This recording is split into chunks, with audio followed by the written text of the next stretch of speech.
Hello friends, welcome to my channel shorthand dictation by Deep. आज मैं देने जा रही हूँ एक्सरसाइज 1 लीगल डिक्टेशन की, जो कि 7 मिनट्स की डिक्टेशन होगी। So be ready for the dictation. Start. The tribunal, in the instant case, has issued notices and has called upon the opposite party in the contempt application for appearing before it in order to frame charges and then proceed in the matter full stop.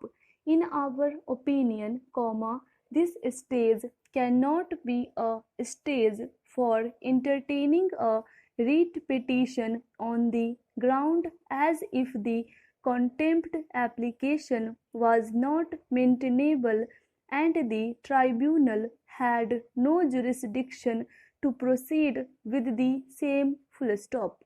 To our mind, it appears that the tribunal, on a perusal of the order dated 18th November, 2009, as well as the order dated 6th December, 2006, was of the prima facie opinion that disobedience has been committed full stop. The contempt application was filed against 3 named officials full stop. Unfortunately, the said officials, who were summoned in person have not filed the present writ petition full stop. The present writ petition has been filed in the name of the designation of the officials and not in their own personal capacity full stop. The writ petition, therefore, as framed on behalf of the personnel in their official capacity would not be maintainable when the notices have been issued in person to the then officials who were being complained of having disobeyed the orders full stop para change.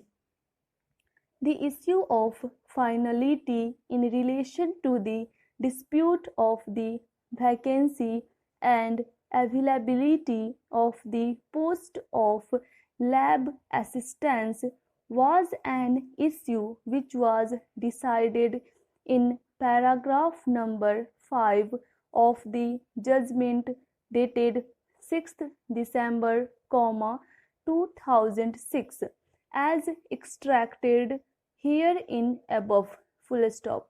Even if, it is presumed that the operative part of the said judgment in paragraph number 8 allowed the authority to proceed if the vacancy was available, then too, an order came to be passed by the High Court dismissing the writ petition filed by the petitioners on 27th March, 2008, full stop.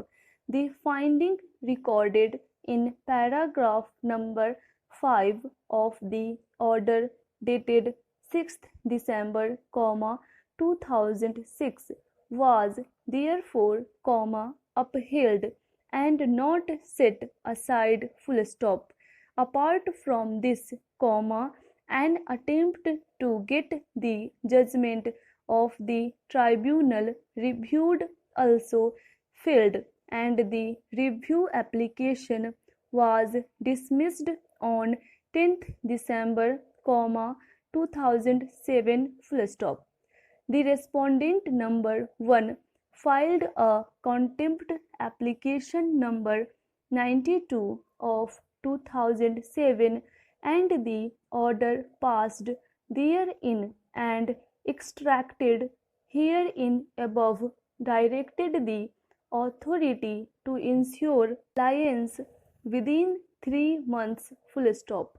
Thereafter also the petitioner general manager passed an order on 25th April, 2008, again rejecting the claim of the respondent number 1, which was set aside in the execution application decided on 18th November, 2009.